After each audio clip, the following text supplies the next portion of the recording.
Do I have something cool to show you?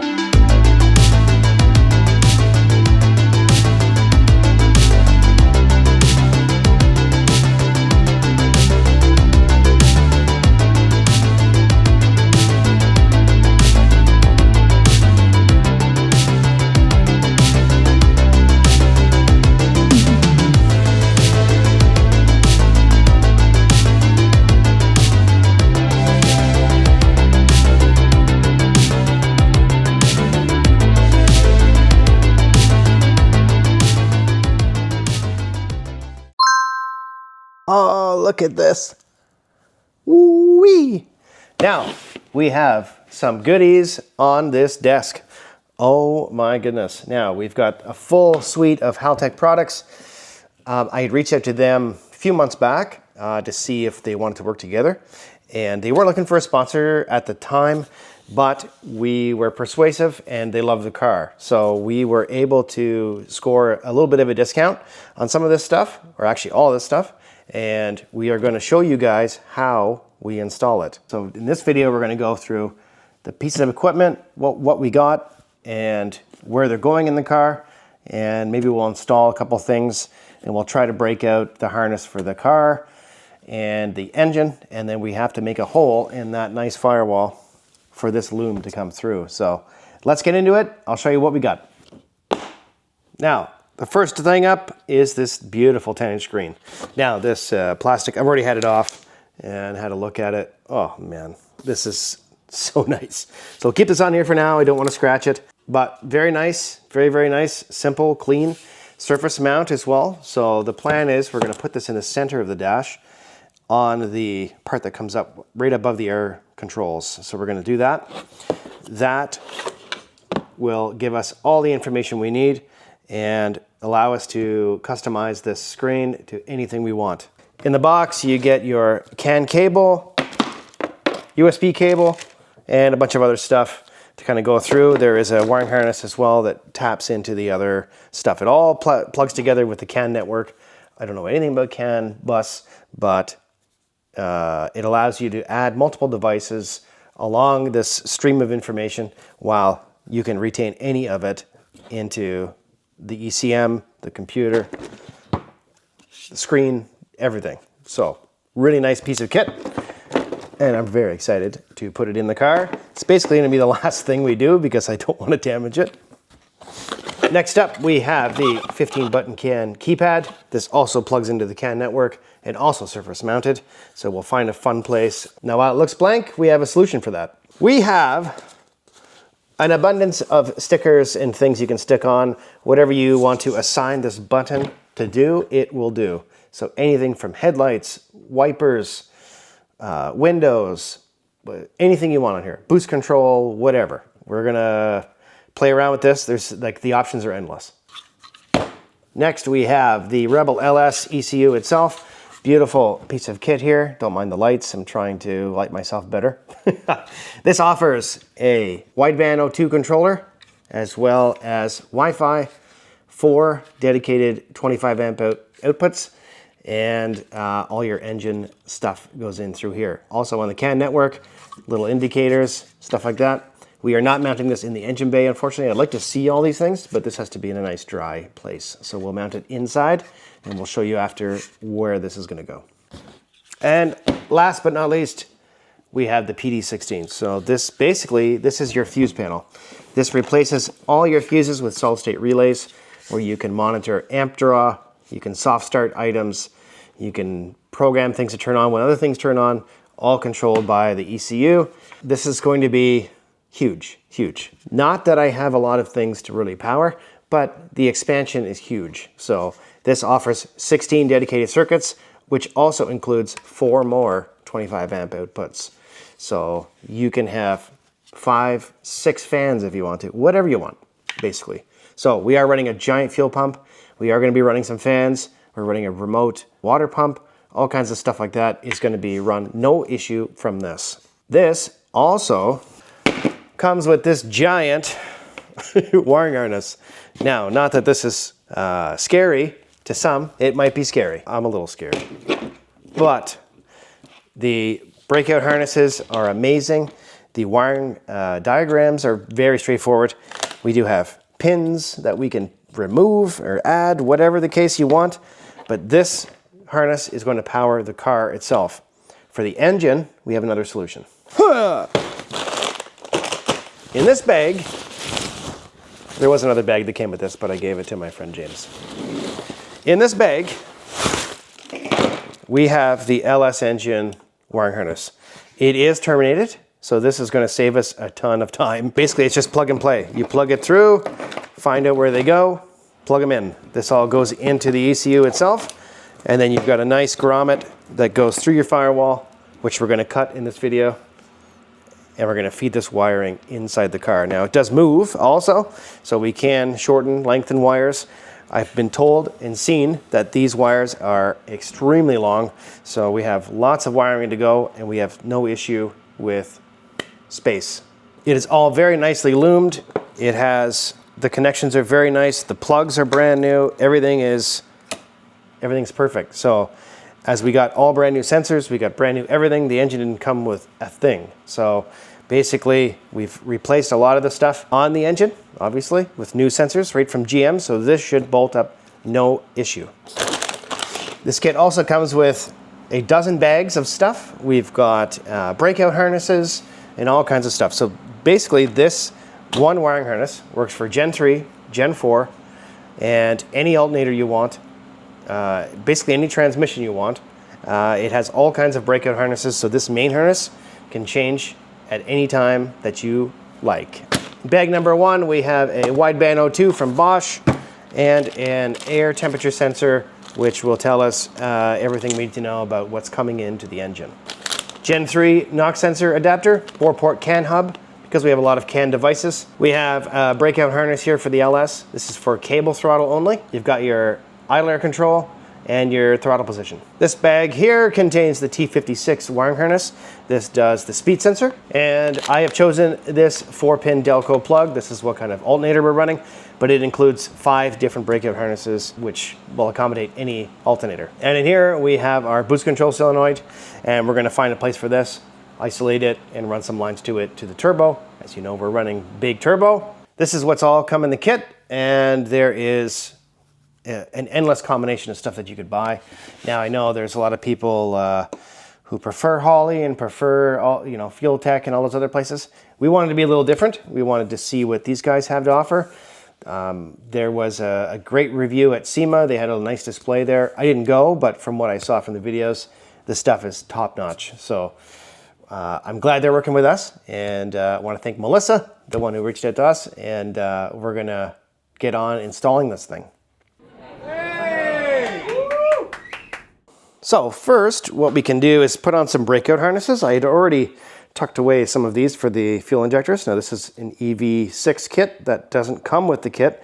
It comes with an EV1 style connector harness, which is here. This comes out over there.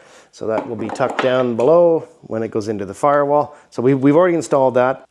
These were offered by ICT, and these are not included in the kit. So if you don't have these harnesses for your coils, you're gonna need some. So we're keeping the cable, as you know, and what we're gonna do is start installing some of this breakout harness. So we'll do the idle air control and the throttle position. We'll plug those in, and then we will figure out where we're gonna cut a hole in this firewall. I'm thinking down here at the back might be okay.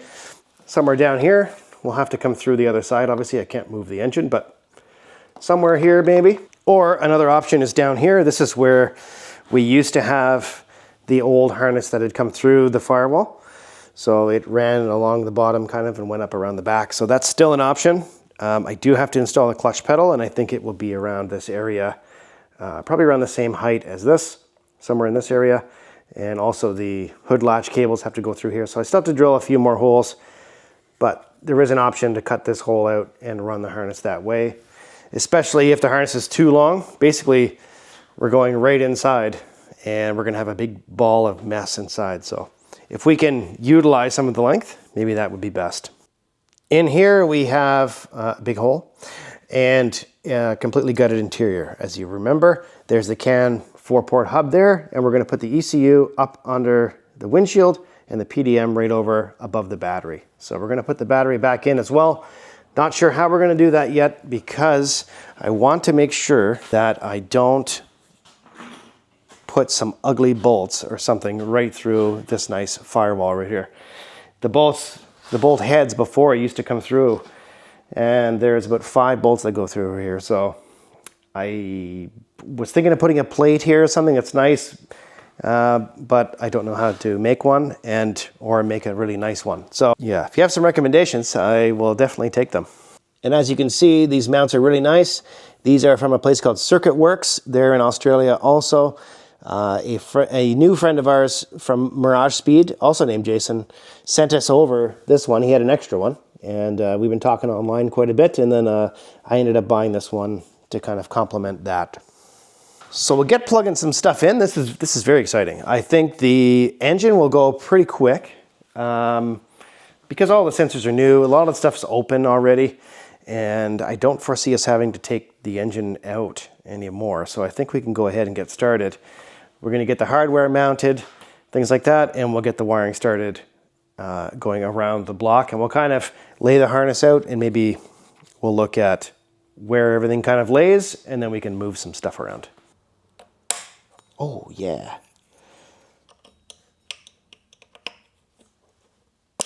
Oh, yeah, that's tight. Inputs and outputs. Okay, we'll put this here like this. Make sure we don't crush anything. There we go. And we will start laying out some cables to see where they go. Now I think we have plenty. Here's a fan cable. Don't need that right now. Auxiliary, so 225 amp outputs right here. This one here is transmission. We have here ignition even, cylinder head ground, and map sensor, which I don't need. The Rebel LS also comes with a 3-bar map sensor. The wires are super long. And crank sensor. Crank sensor's down over here, which we could run around the engine I don't know how many times, but yeah, it's over here. So that's great.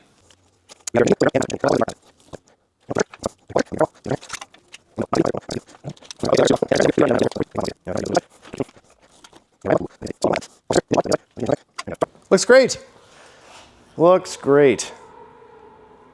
Yeah, maybe I can run it from here over just to kind of clean up the back there. There's going to be a lot of stuff back there, fuel lines, etc.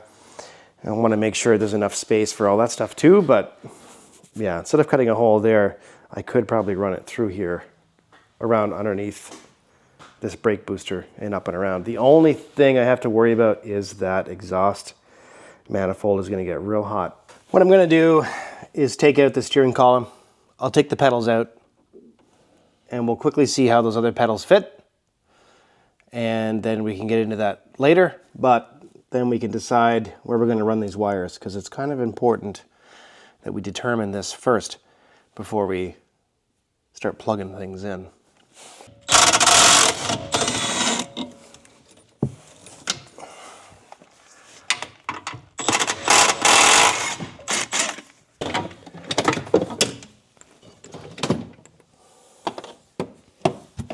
Just snagged.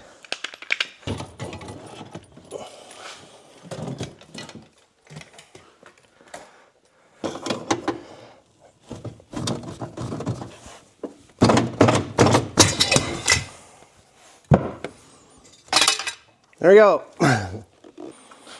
Step 2, find suitable crap that doesn't fit. So what we've got here is a pedal assembly out of a 91 manual car, and above I have my 84 junk pile, automatic with a gas pedal. So the plan is to reuse the gas pedal and somehow connect these to the car. So right off the hop, I do see a couple issues. If you can see the issues also, leave a comment that you saw issues. Comment issues. Gas pedal should be good. It should work. Now the back of this, now while they're similar shape, they mount completely different. So this bolt I might be able to switch this pedal over. If that's the case. Yeah, maybe. Yeah, I'll do that. I'll switch the pedal over and then I should be able to reuse this old housing here. Because, as you can see, while the firewall is the same, there's 4 holes instead of 2. And also the bracketry is flat here on the front, and on here it's angled down the other way. You know, the bar mounting is not the same, or actually a little bit further forward. So that might actually fit on that thing. We're going to find out here in a second. But this sensor, once your pedal's released, it clicks in on the sensor here. So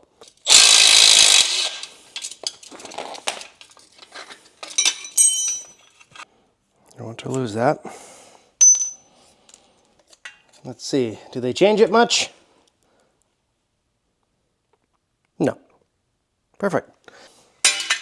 There you go. Guess we'll put it back in the car. Didn't think it was going to be that easy.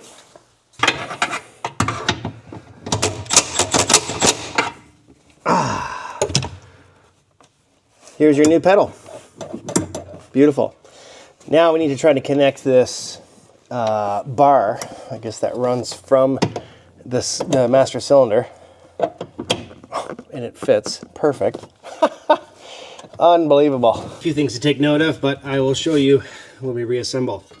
Here's the bracket, now empty. And I think the other bracket that goes with this, or like another, wait a second.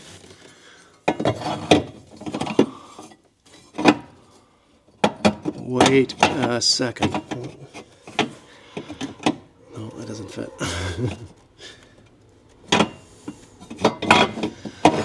Oh, so close. So close.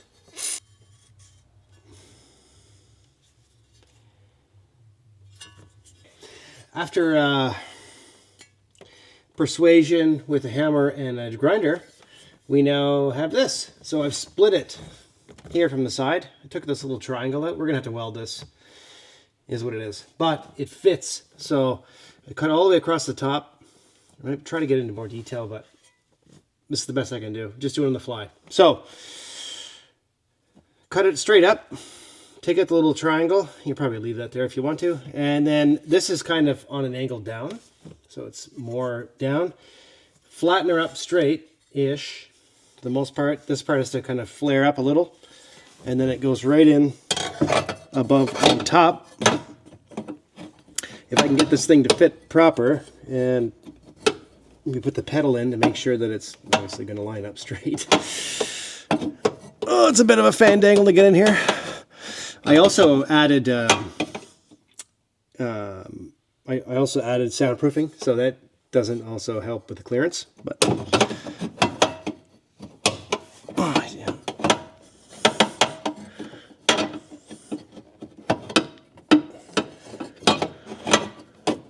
There. So there's a little bump there that has to go through this little hole, and that's it. It fits right there. So if I get some vice grips, maybe I'll keep it in place. Keep it right in place there. This should, oh boy, be careful. There's springs in here. There's a spring on this thing. I'll go through how we put this together, but we'll throw this up in here, providing all these bushings stay in place. Right up in there. Look at that, and it goes right into there. Yes. Oh man, that's great. Oh. It's a relief. I didn't think this was going to work at all. So, man, that's awesome. We have a clutch pedal, almost.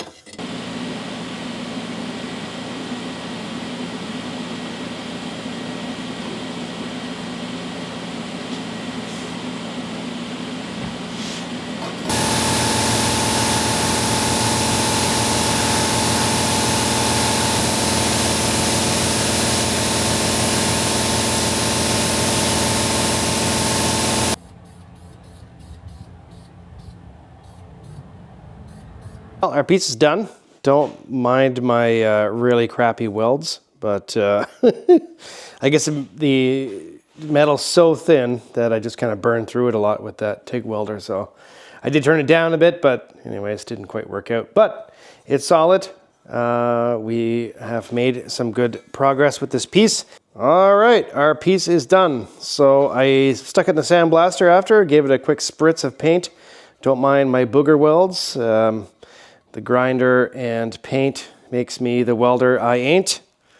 That's a big motto around here. And we got to do some more practicing, it looks like. So we're going to install this. I did add a piece of steel on the end here to mimic the old one and cut it to shape. And now we have a bolt hole we can put up inside. So we'll install this and we'll get the pedal in place. There she goes.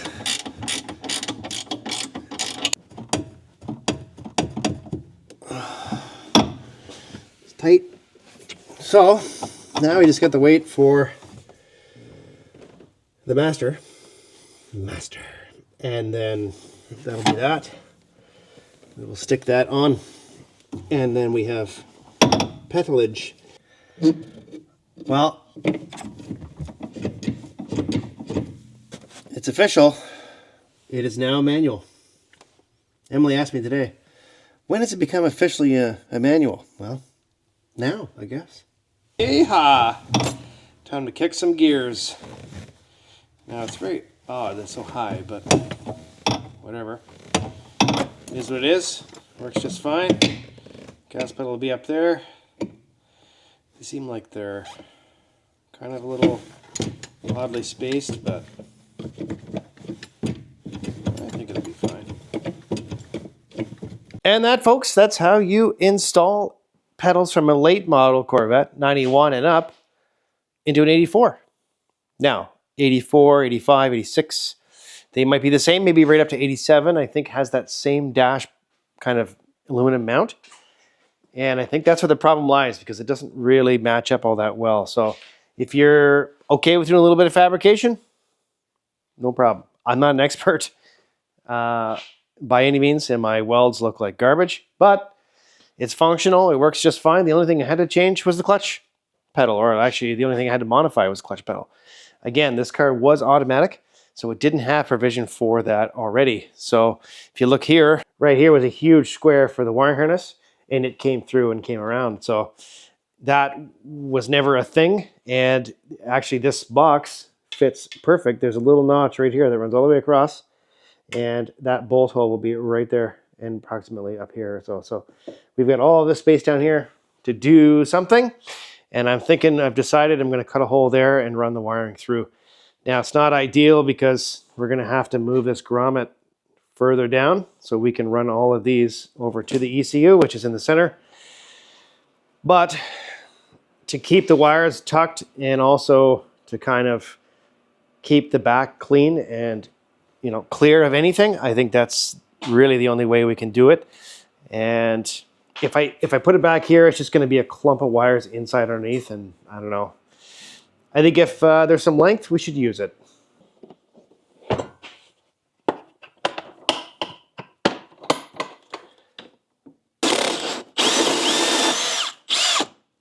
Ooh, nearly.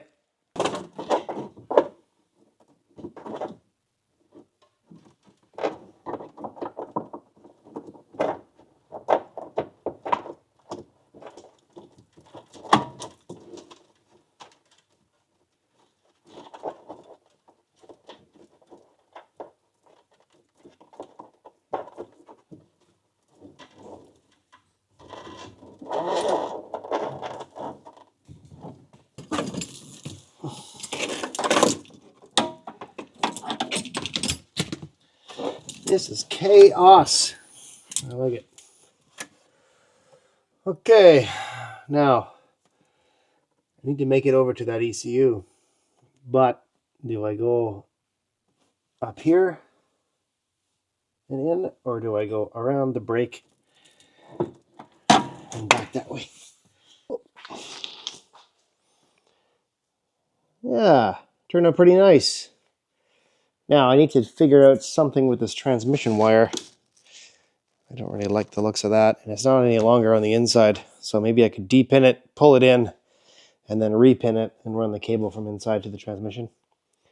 Maybe. But we're going to try first to route around the back and up.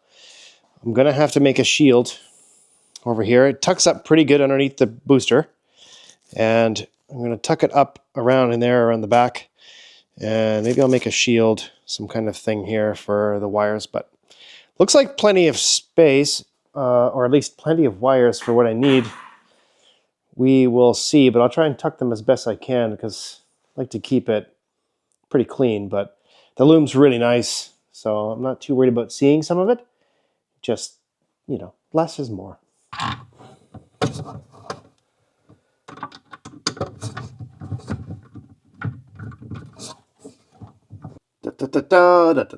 There they are.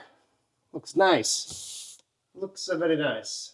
Now, to route these wires over there. This in here. Go around this pedal. Ah, there we go. And then here. Like this. We'll see how much clearance we got here. If any. Can this go in front? Or maybe under?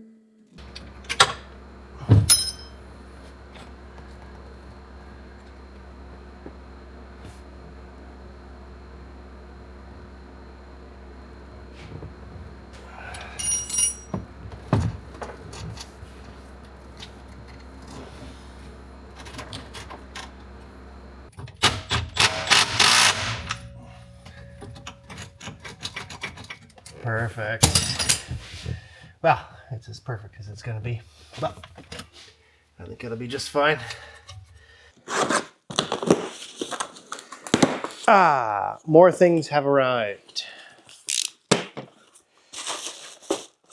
Ooh, magnet. We have one motor mount. So we got some motor mounts, some new polyurethane motor mounts.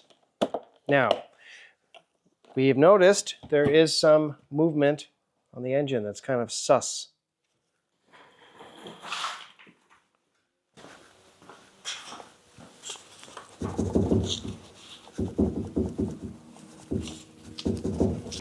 And I can't really tell where it's come from yet. So the engine is moving quite a bit, and we're going to stop some of that movement with some polyurethane motor mounts. Now these are inserts, they're not the whole mounts, which is fine. They're a little cheaper, and what we have to do is dismantle what's there, drill out some spot welds, and install these. Ooh. And here we have a hydraulic master cylinder. This is for the clutch. It came before I thought it was gonna, so that's great. And we have it right here. And that's all it came with. And our other fitting should fit right up inside here from the transmission. That'll be good to go. Boom! Painted. A little bit of gray, silver, you know. It was just raw metal covered in oil. So that's going to rust. We don't want it to rust. We want it to look like the rest. So I'll just hold this here while it dries.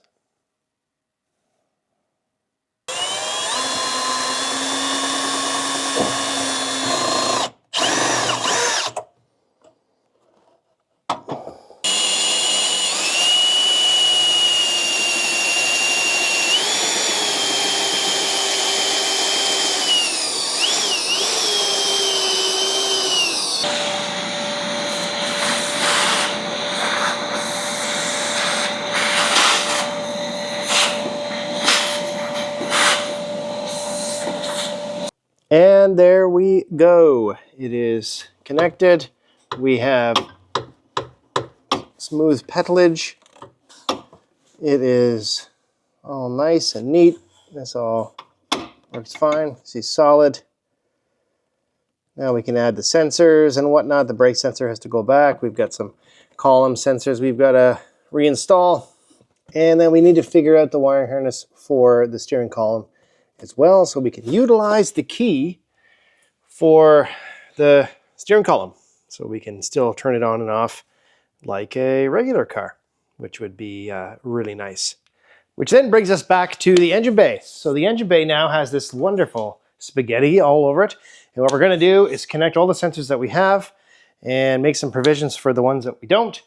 And we will try to wire that as much as possible. There is some stuff like the fans and some other things that we don't have installed yet. But what we're gonna do is get some of this wiring kind of tucked away, and then we can start moving inside, kind of clean that up a little bit, and we're good to go.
Now there is one thing I'm not too sure of, and it is if I can use Gen 4 NOx sensors on a Gen 3 reluctor wheel. So it's 28X, I believe, not a 58X or 24X, something like that. So it's a Gen 3 block, and I want to use Gen 4 sensors. I have heard some good things about them. They do work well, and they do also pick up different vibrations. This is for the NOx sensors, of course. So the kit does come with a Gen 4 connector. I just don't know if it will communicate well with the, crank.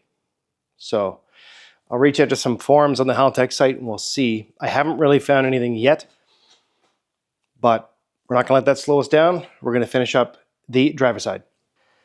So that should be it. What do you guys think? I think it should be nicely tucked away. You don't really see a whole lot of them actually, now that we've kind of got it all straightened out. As I mentioned before, we're going to put some gas lines along here. We're going to come in with the feed, loop in here, and then at the back, we're going to have the fuel regulator back there. So not to cloud any of this up here, should be just fine. So we've got air temperature sensor left, alternator plug. Again, we don't know what we're going to be using, if it's this alternator or not, but we'll leave this out here. Luckily, it's a little nice breakout harness. And the wideband at the back there, as well as the fuel pressure sensor. And that's it. That's it. This thing is pretty well wired up for the most part. Obviously, we need coolant and power and whatever else, but I think we will take care of that in the next video. As for this section, you can see this looks amazing up here. Now it's all dried and set. This is obviously as easy as just pushing this wire back inside, and then we can tuck them inside the car. And we will tighten all this kind of stuff up here for the next video. But that's just to kind of get it all run up. It's all tucked down below. They're kind of running zigzag back and forth, and we'll cinch those up and put some heat treatment on them so they don't melt. But I think we should be pretty good to go. The headers aren't interfering with anything. Obviously, we need to worry about this later. But that is part one of the Haltech install. And obviously inside here, we need to obviously connect a lot of things, but for now we're going to pull that harness out. We're going to get the battery box in. I think in the next video we'll get that situated. We'll get the power run.